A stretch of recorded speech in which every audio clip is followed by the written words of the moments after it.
بسم اللہ الرحمن الرحیم. السلام علیکم. میں سمیع ابراہیم اور آپ دیکھ رہے ہیں ہمارا یوٹیوب اور فیس بک چینل. سیاست ویسے تو اس لیے کی جاتی ہے کہ اور نظام بھی اس لیے برقرار رکھا جاتا ہے، یعنی ڈیموکریسی، کہ جس میں پیپلز گورنمنٹ، لوگوں کی حکومت ہو، اور لوگوں کے وہ اس لیے حکومت ہو لوگوں کی کہ وہ ان کے معاملات کو صحیح کرے گی. اگر معاملات کو صحیح نہیں کرے گی تو اگلے انتخابات میں پھر لوگ اسے ووٹ نہیں دیتے. تو عوامی مینڈیٹ لینے کے لیے وہ عوام کی اور ملک کی فلاح و بہبود کے لیے بہت کام کرتی ہے. لیکن ہمارے ملک میں کچھ معاملہ ڈیفرنٹ ہے. یہاں پر عوامی رائے الیکشنز میں فارمولیٹ نہیں کرتی حکومت کو. جو بھی الیکشنز ہوئے ہیں، پولیٹیکل پارٹیز نے الزام لگایا کہ جی اس میں یہاں پر دھاندلی کی گئی ہے، نتائج کے رد و بدل کیے گئے ہیں، اور جو انویزیبل ہینڈز ہیں انہوں نے ہمیشہ یہاں پر نتائج کا رد و بدل کیا ہے، جنہیں ہم مافیا کہتے ہیں. اس کا نتیجہ یہ نکلا ہے کہ آج پاکستان میں اکانومی بالکل برباد ہو کے رہ گئی ہے، بے روزگاری اپنے ٹاپ پر ہے، اور آپ جو اعداد و شمار آتے ہیں وہ فجر ہوتے ہیں، لیکن اس میں بھی یہ بتایا جاتا ہے کہ مہنگائی 30%، 35%، 40% بڑھتی ہے، اور تنخواہوں میں کوئی اضافہ نہیں ہے، روزگار کوئی نہیں ہے، نئی جابز کوئی نہیں ہے. لوگ جو ہے وہ پیچھے چلے جا رہے ہیں. ہمارا جو فارن ایکسچینج ریزرو ہے وہ کبھی 1 مہینے کا رہ جاتا ہے، کبھی 4 ہفتے کا رہ جاتا ہے.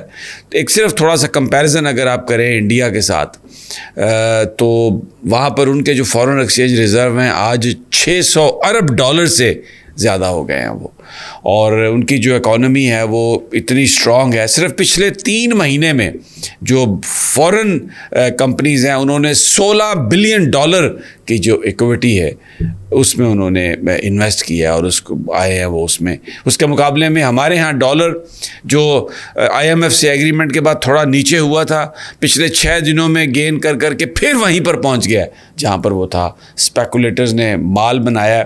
اور یہ جو اس وقت پاکستان میں میں یہ اس لیے آپ سے ویلاگ کر رہا ہوں، آپ پلیز اس کو سنیے گا. یہ میری اور آپ کی زندگی کے متعلق ہے. ہمارے اصل پرابلم کیا ہے، ہماری خرابی کیا ہے. ہمارے ہاں نام تو قانون کا لیا جاتا ہے، لیکن قانون پر عمل درآمد نہیں ہے. الیکشنز ہونے ہیں 90 دنوں میں، آئین میں لکھا ہوا، لیکن نہیں ہوں گے، نہیں ہوئے KP اور پنجاب میں. اور اگر آپ کسی سے بات کریں اب قومی اسمبلی کے انتخاب کی، تو وہ کہتے ہیں جی کیئر ٹیکر آئیں گے اور وہ بس رہیں گے، سال رہیں گے. اور یعنی حکومت وہ کام کر رہی ہے جو ان کے ذمے نہیں ہے. آئین نے جس چیز کے لیے ان کو پابند کیا ہے اس کی کوئی کسی طرح سے بھی اس کی طرف نہیں دیکھا جاتا. یہ بنیادی وجہ ہے ہمارے نظام کے خراب ہونے کی، کہ رول آف لا نہیں ہے، رول آف کانسٹیٹیوشن نہیں ہے. ہمارے فارن ایکسچینج ریزرو فجر فگر کے ساتھ اب $8-10 بلین بتائے جا رہے ہیں. یہ جو اسحاق ڈار صاحب نے بڑا تیر چلایا، ہر بات پہ جھوٹ، ہر چیز پہ جھوٹ، ہر قانون پہ جھوٹ، جھوٹی اس کی توجیحات، جھوٹی اس کی ایکسپلینیشنز. اب کیئر ٹیکر، یہ میں نے تھوڑا سا آپ کو ذکر صرف کمپیریزن کیا، دونوں ملک اکٹھے ہی آزاد ہوئے تھے. اور ایک وقت تھا کہ جب جرمنی اور چین بھی پاکستان سے پیسے لیتے تھے، لیکن ابھی کیا صورتحال ہو گئی ہے کہ ہم کشکول لے کے پھر رہے ہیں اور کوئی اس کی رسپانسبلٹی لینے کے لیے تیار نہیں ہے. کون ہے اس کا رسپانسبل جو آج پاکستان کی صورتحال ہے؟ وہی لوگ ہیں نا جو پچھلے 75 سال میں برسر اقتدار رہے. چاہے وہ پاکستان کی سیاسی ایلیٹ تھی، پیپلز پارٹی تھی، نون لیگ تھی، اور اس میں 3.5-4 سال آپ تحریک انصاف کے بھی بھلے شامل کر لیں.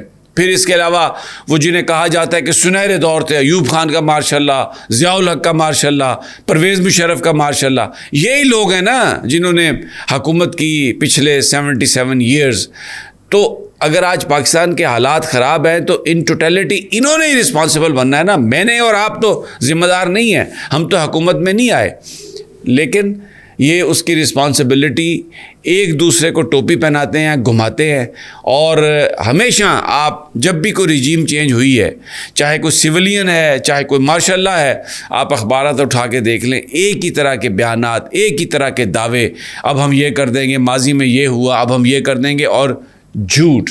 اصل فیکٹ یہ ہے ہمارے ٹوٹل فارن ایکسچینج ریزرو اتنے نہیں ہیں جتنے اس سے زیادہ پچھلے 3 مہینے میں فارن انویسٹمنٹ انڈیا میں آئی ہے. اور پچھلے 15 ماہ میں یہ ہائیسٹ ہے ان کا کہ $600 بلین سے ان کے فارن ایکسچینج اوپر چلے گئے ہیں. ہمارے ہاں اس وقت پھر ایک فراڈ کرنے کی کوشش کی جا رہی ہے. کیا فراڈ ہے؟ کیئر ٹیکر گورنمنٹ کے حوالے سے جو ایک کمیٹی بنائی ہے جناب شہباز شریف صاحب نے, 5-6 ممبر کمیٹی ہے جس میں مسلم لیگ نون کی سینئر لیڈرشپ ہے کہ جی وہ کولیشن جو پارٹنرز ہیں ان کے ساتھ وہ مذاکرات کرے گی. اب یہ ایک فراڈ ہے, یہ کوئی مذاکرات نہیں ہے. جو بات زرداری نواز شریف میں طے ہو گئی اس کو وہ مولانا فضل الرحمان کو تھوڑی کٹی دے کے اس پر وہ راضی کر لیں گے. اور باقی جو جماعتیں ہیں, اب ایم کیو ایم کیا بیچتی ہے, ابھی تک کیا بیچا انہوں نے, ان کی کیا اوقات ہے کہ وہ کسی کو چیلنج کر سکیں. اختر مینگل بلوچستان میں 2 دفعہ پچھلے 2-3 ہفتوں میں ملے ہیں وزیر اعظم سے, تو وہ کسی عوامی مسئلے کے حل کے لیے تو نہیں ملے ہوں گے, وہ تو یہی ملے ہوں گے کہ حکومت کس کی بنانی ہے, کیسے ہونی ہے. اسی طرح جمہوری وطن پارٹی کے شاہ زین بگٹی وہ بھی اپنا حصہ بقدر جثہ لینے کے لیے. بلوچستان عوامی پارٹی جو ہے باپ, وہ کہتے ہیں جی ہم کوئی الیکشن الائنس نہیں کریں گے, بلوچستان میں ہمارا ہی وزیر اعلیٰ ہوگا. لیکن بتایا جا رہا ہے کہ بلوچستان میں کیئر ٹیکر سیٹ اپ جناب آصف علی زرداری صاحب کی مرضی کا بنے گا. پیپلز پارٹی کے لوگ یہ کلیم کرتے ہیں کہ سندھ اور بلوچستان آئندہ ہونے والے انتخابات میں یہ ان سے وعدہ کر لیا گیا ہے کہ وہاں پر زرداری صاحب کی حکومت ہوگی. اور پنجاب جو ہے وہ مسلم لیگ نون کے پاس ہوگا, مرکز بھی مسلم لیگ نون کے پاس ہوگا, اور KPK میں ایک کولیشن ٹائپ گورنمنٹ بنائی جائے گی, لیکن اس میں اپر ہینڈ جو ہے وہ مولانا فضل الرحمان کو دیا جائے گا. یہ ایک گیم پلان ہے جس پر اس وقت جو حکومتی اتحاد ہے وہ کام کر رہا ہے. اب آپ مجھے بتائیے, جب آپ انتخابات سے پہلے اس طرح چیزیں بانٹ کر بیٹھ جائیں گے تو اس انتخابات کے نتیجے میں جو حکومت معرض وجود میں آئے گی وہ عوام کی بھلائی کا کیا سوچے گی, وہ یہاں کے سسٹم کو ٹھیک کرنے کا کیا سوچے گی. ابھی یہاں پر جو حکومت ہے اس کی ترجیحات یہ ہیں کہ ایسی کیئر ٹیکر بنائی جائے جو یہ انشور کرے کہ اگلے 5 سال بھی انہی کے پاس رہیں گے. یہ انشور یا یہ پریورٹی نہیں ہے کہ لوگوں کی کس طرح سے مدد ہوگی, سسٹم کو کیسے ٹھیک کیا جائے گا, رول آف لا کیسے یہاں پر قائم کیا جائے, رول آف کانسٹیٹیوشن کیسے قائم کیا جائے. اور میں آپ کو ایک بات بتاؤں, اس میں ہمارے جو ادارے ہیں وہ استعمال ہوتے ہیں. سپریم کورٹ آف پاکستان کا رول ایک پیتھیٹک رول رہا ہے. میں I will not mince my words, مجھے کوئی کسی کے ساتھ کسی کا پردہ نہیں رکھنا. اگر سپریم کورٹ ان لوگوں کو سزا دیتی جنہوں نے 14 مئی کو الیکشنز نہیں کروائے, اگر ان کے خلاف انیشیشن ہوتی اس کارروائی کی, تو کبھی بھی یہ جو اس وقت جو 2 نمبری ہو رہی ہے کبھی بھی یہ نہ ہوتی. تو جس وقت آپ چاہے وہ الیکشن کا معاملہ ہو, کوئی بھی معاملہ ہو, سپریم کورٹ کا آئین قانون کہتا ہے, سپریم کورٹ کا فیصلہ ہے کہ ایک جرم کے تحت ایک جگہ FIR ہو سکتی ہے. روزانہ FIRs ہو رہی ہیں, تھانوں میں ہو رہی ہیں, لوگوں کو پکڑا جا رہا ہے, ایک بندے کو 10-10 15-15 FIRs میں ملوث, لیکن کوئی سو موٹو نہیں ہے, کوئی سپریم کورٹ اس کو نہیں دیکھ رہا کہ کیا کرنا ہے, کیسے اس کو ہینڈل کرنا ہے.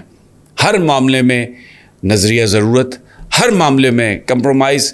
عدالتیں مکمل طور پہ لیٹ چکی ہیں. بالکل آپ دیکھیں لاہور ہائی کورٹ سے کیا فیصلے آ رہے ہیں. میں کس فیصلے کا نام لوں, میں اوور آل ایک بات کر رہا ہوں کہ جو ایک امید تھی کہ عدلیہ اس طرح کے فیصلے کرے گی جس میں قانون اور آئین کی حکمرانی بحال ہوگی, اس حوالے سے مجھے مایوسی ہو رہی ہے. یہ جو 14 مئی کو انتخابات ہونے تھے KP اور پنجاب میں نہیں ہوئے, جنہوں نے ملتوی کیا ان کے خلاف کوئی کارروائی نہیں ہوئی, بلکہ عدالت یہ کہتی ہے کہ ہم تو ان کے خلاف کارروائی کریں گے ہی نہیں توہین عدالت کی. تو یہ وہ معاملات ہیں. اور اب میں آپ کو بتاؤں, یہ جو کیئر ٹیکر سیٹ اپ آ رہا ہے, یہ بھی کیئر ٹیکر سیٹ اپ کوئی انتخابات کرانے کے لیے نہیں ہوگا, ایک مرضی کی حکومت مسلط کرنے کے لیے ہوگا, یا ایک خاص ٹائم تک یہ حکمرانی کرے گا, اور جو ان کے اپنے آبجیکٹیوز ہیں جب تک وہ اچیو نہیں ہوں گے اس ملک میں, عام انتخابات جو ہیں وہ بھی نہیں ہوں گے. اور وہ انتخابات نہیں ہے ایکچولی, وہ سلیکشن کا پروسیس ہے. اس میں لوگ ووٹس کی بنیاد پر نہیں چنے جائیں گے. یہ بالکل نظر آ رہا ہے جس طریقے سے الیکشن کمیشن نے کام کیا ہے راجہ سلطان سکندر صاحب کی سربراہی میں. اس وقت اگر آپ جا کے سڑک پر پوچھیں, اس الیکشن کمیشن کی کوئی کریڈیبلٹی نہیں ہے. کوئی بندہ اس کو ماننے کے لیے, تسلیم کرنے کے لیے تیار نہیں ہے. عدالتی فیصلے جو ہیں they have just become joke.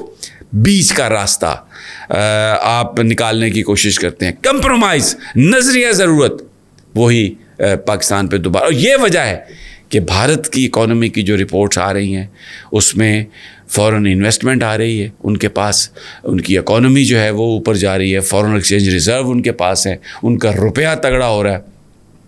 دنیا میں ان کی آئسولیشن, انہوں نے ایک ایسے ایشو پر جو بالکل ایک ناحق ہے, جس میں وہ ویلی پر ظلم کرتے ہیں لوگوں کو, لیکن ان کی جو ایک جھوٹ ہے لوگ اس کو سچ تسلیم کر رہے ہیں کیونکہ انہوں نے اپنے سسٹم کو مضبوط بنایا. ہمارے ہاں نہ ہمارا سسٹم ہے, نہ کوئی ہماری کریڈیبلٹی ہے, اور نہ ہی جو ہم بات کرتے ہیں نہ دنیا اس پر یقین کرتی ہے, نہ ہمارے ملک کے اندر لوگ ان چیزوں کو یقین کرتے ہیں. ابھی آپ میڈیا کو دیکھ لیں, جس طریقے سے پیمرا ایکٹ لایا گیا اور یہ کہا گیا جی کہ 1 کروڑ روپیہ چینل کو سزا دی جائے گی. اس لیے سزا نہیں دی جائے گی کہ وہ کوئی خبریں جھوٹی دے رہا ہے, اس لیے کہ وہ ان کے بیانیے کو لے کے نہیں چل رہا. پیمرا ایک استعمال ہوئے گا ایک جو ریگولیٹر نہیں, ایک حکومت کی باندھی کے طور پر, اور جو چینلز ہیں ان پر اپنے بیانیے کو چلانے کے لیے, ان کو دبانے کے لیے, اور جو بھی صحافی کوئی حق سچ کی بات کرے گا, کیونکہ کہا جائے گا کہ وہ جھوٹ بول رہا ہے, اس لیے کہ جھوٹ کیا ہے سچ کیا ہے اس کا فیصلہ بھی اب پیمرا کرے گا, اس کا فیصلہ بھی اب حکومت کرے گی. اور پہلے بھی جو مالکان ہیں, میں معافی چاہتا ہوں, وہ دم ہلا رہے ہیں حکومت کو دیکھ کے. آپ پاکستان کا نیشنل میڈیا دیکھیں, آپ کو پتہ چل جائے گا کہ وہ صرف اگر آپ دیکھیں تو آپ کو ایسا لگے گا پاکستان ایک بہت ہی ترقی یافتہ ملک ہے اور یہاں پر کسی کو کوئی پریشانی نہیں ہے, اور اگلے 2 سال میں یہاں پر دودھ اور شہد کی نہریں بہیں گی. لیکن سڑک پہ جا کے پوچھیں تو آپ کو پتہ چلتا ہے کہ زندگی کتنی تلخ ہے یہاں پر, اور بندہ مزدور کے اوقات یہاں پر کیا ہے. اور پہلے ہی وہ ان کی باندھی, سارا میڈیا ان کی باندھی کے طور پہ ایکٹ کر رہا تھا. اب مزید جو یہ معاملہ ہوا ہے اس کے بعد تو بالکل ہی کوئی حق سچ کی خبر نہیں. اور اوپر سے مسلم لیگ نون یہ کہہ رہی ہے کہ یہ جو سوشل میڈیا جس پر میں اور آپ ہم بات کر رہے ہیں, یہ بھی نہیں چاہیے ہمیں, اس پر پابندی لگائیں, کیونکہ اس میں میں اور آپ ہم وہ باتیں کر رہے ہیں جو ہماری زندگیوں کو امپیکٹ کر رہے ہیں. بہرحال انشاءاللہ تعالیٰ تازہ ترین صورتحال سے آپ کو آگاہ کرتے رہیں گے. اجازت دیجیے, اگلی ویڈیو تک اللہ نگہبان.